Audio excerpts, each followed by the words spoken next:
తిరుపతి జిల్లా Vakadu Ashok pillar centre నందు Telugu Desam party మండల అధ్యక్షులు దువ్వూరు మధుసూదన్ రెడ్డి మరియు తెలుగుదేశం పార్టీ సీనియర్ నాయకులు సన్నారెడ్డి విజయశేఖర్ రెడ్డి ఆధ్వర్యంలో తెలుగుదేశం పార్టీ వ్యవస్థాపకులు స్వర్గీయ నందమూరి తారక రామారావు గారి 29వ వర్ధంతి వేడుకలు ఘనంగా నిర్వహించారు. ఎన్టీ రామారావు గారి చిత్రపటానికి దువ్వూరు మధుసూదన్ రెడ్డి, సన్నారెడ్డి విజయశేఖర్ రెడ్డి పూలమాలలు వేసి నివాళులర్పించారు. అనంతరం పార్టీ జెండా ఎగరవేశారు. ప్రభుత్వ వైద్యశాలలోని రోగులకు పండ్లు, రొట్టెలు పంచిపెట్టారు. అనంతరం మండల తెలుగుదేశం పార్టీ అధ్యక్షులు మధుసూదన్ రెడ్డి మీడియాతో మాట్లాడారు. ఈరోజు ఎన్టీఆర్ 29వ వర్ధంతి జరుపుకోవడం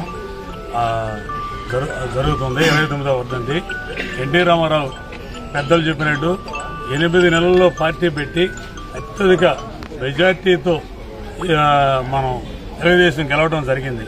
ఆ రోజు ఇందిరాగాంధీని ఎదుర్కొనేదానికి ఒక్క నాయకుడు వెళ్ళాడు.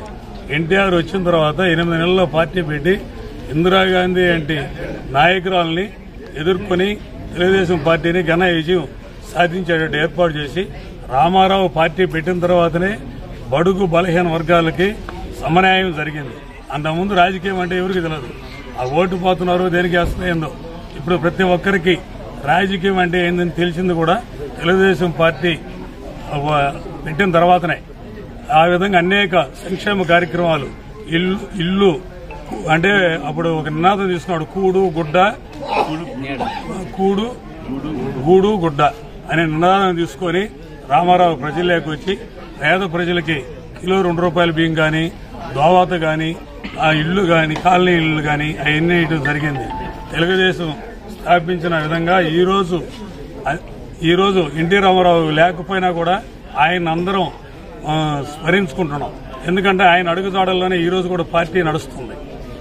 ఆయన పెట్టిన సంక్షేమాలను ఒక్కటి కూడా వదలకుండా మన ప్రస్తుత ముఖ్యమంత్రి నారా చంద్రబాబు నాయుడు గారు తెలుగుదేశం పార్టీ పగ్గాలు చేపట్టిన తర్వాత అదే క్రమంలో తెలుగుదేశాన్ని ముందుకు తీసుకుపోతూ అనేక ఘన విజయాలు సాధిస్తూ ఇదే విధంగా పేద ప్రజలకి అండదండలతో పార్టీ ముందుకు నడుస్తుందని ఆశిస్తూ ఈ అవకాశం ఇచ్చినందుకు ధన్యవాదాలు తెలుపుకుంటూ కార్యకర్తలందరికీ, నాయకులకి, పత్రికల వాళ్ళకి అందరికీ నా హృదయపూర్వక నమస్కారం.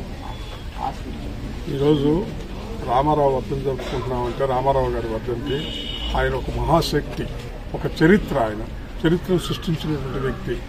కరెక్ట్గా 8 నెలల లోపల పార్టీని స్థాపించి అఖండ విజయంతో ఆంధ్ర రాష్ట్రమే కాకుండా భారతదేశంలోనే కీర్తి గడించినటువంటి మహా వ్యక్తి అతను. ఏ నాయకుడు కూడా 9 నెలల లోపల పార్టీ పెట్టి అత్యధిక మెజార్టీతో గెలిచినటువంటి వ్యక్తే భారతదేశంలో లేనంటే అతిశయోక్తి కాదు. ఆయన ఆంధ్రుల ఆత్మగౌరవ నినాదంతో ఆత్మగౌరవమే ముఖ్యమని ఢిల్లీ వీధుల్లో ఆ రోజుల్లో కాంగ్రెస్ పాలకులు తాకట్టు పెట్టినటువంటి పరిస్థితుల్లో ఆంధ్రుల యొక్క ఆత్మగౌరవాన్ని ఆయన దానికోసం పోరాడి నిలబెట్టి ఆంధ్రుల ఆత్మగౌరవం చాలా గొప్పదని దేశానికి చాటినటువంటి మహావ్యక్తి. అంతకుముందు మనం అందరినీ మద్రాసీలు అనేవాళ్ళు. కానీ రామారావు గారు వచ్చిన తర్వాత ఆంధ్ర చెప్పినటువంటి మహా గొప్ప వ్యక్తి. రెండవది వచ్చి ఆయన సంక్షేమాలు మొట్టమొదటి ఆద్యుడు ఎవరంటే సంక్షేమాలకి ఆది దేవుడు ఆయన చెప్పినట్టు మన సేనయ్య గారు చెప్పినట్టు ₹2 బియ్యం తొలుత భారతదేశంలోనే ప్రవేశపెట్టినటువంటి వ్యక్తి. రైతులకి కుల మత భేదాలు లేకుండా, రెండవది వచ్చి కాస్ట్ కుల భేదాలు కూడా లేకుండా అందరికీ సబ్సిడీల్లో ఆ రోజుల్లో వర్షాలు కురిస్తే రైతులకి విత్తనాలు ఫ్రీగా ఇచ్చినట్టు మహా వ్యక్తి ఆయన. ఎరువులు అందించినాడు. సమాజ స్థాపన ధ్యేయంగా ప్రతి ఒక్కరిని సమానంగా చూసినటువంటి ఒక గొప్ప వ్యక్తిత్వము ఆయనది. అటువంటి వ్యక్తి మన ఈరోజు తెలుగుదేశం స్థాపించిన మొదలుకొని ఎన్నోసార్లు చరిత్ర తిరగరాసిన యొక్క ఘనత తెలుగుదేశం పార్టీకి ఉంది.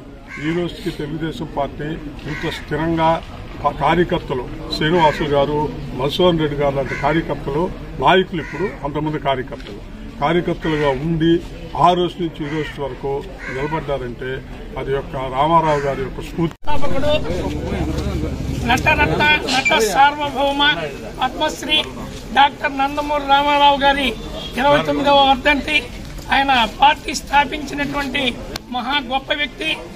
మొట్టమొదట రాష్ట్రంలోనే ఏ రాష్ట్రం లేనటువంటి సంక్షేమ కార్యక్రమాలు మన జెండాలో జెండా నాగలి గుర్తు రైతుల సంక్షేమం, చక్రం గుర్తు మనకు కార్మిక సంక్షేమం, అదేవిధంగా మన ఇది గుడిసె గుర్తు ప్రతి ఒక్కరూ పేదవాడికి ఇల్లుండాలా, అందరూ కడుపు నిండా అన్నం తినాలని 2 రూపాయల కిలో బియ్యం, అందరూ చదువుకోవాలని గురుకుల పాఠశాలలు స్థాపించినటువంటి మహోన్నతమైన వ్యక్తిత్వం కలిగినటువంటి మహానుభావుడు నందమూరి తారక రామారావు గారు.